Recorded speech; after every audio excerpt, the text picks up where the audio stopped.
In this guide, I will be showing you guys how to fix WhatsApp sorry this media file does not exist issue. Let's get started. First, launch settings. Now scroll down and head over to the app WhatsApp. Once you find it, launch it. Now from here, make sure you have given photos access to the WhatsApp.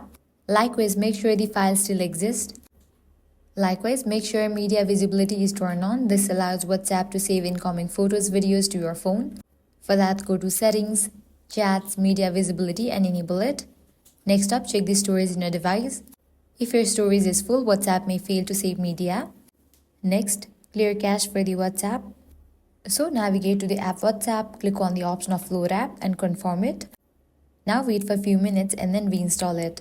Likewise, check WhatsApp backup folder.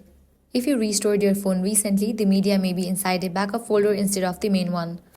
And that's it. These are some fixes for your issue. If this guide helped you out, do not forget to like, share and subscribe. Thanks for watching.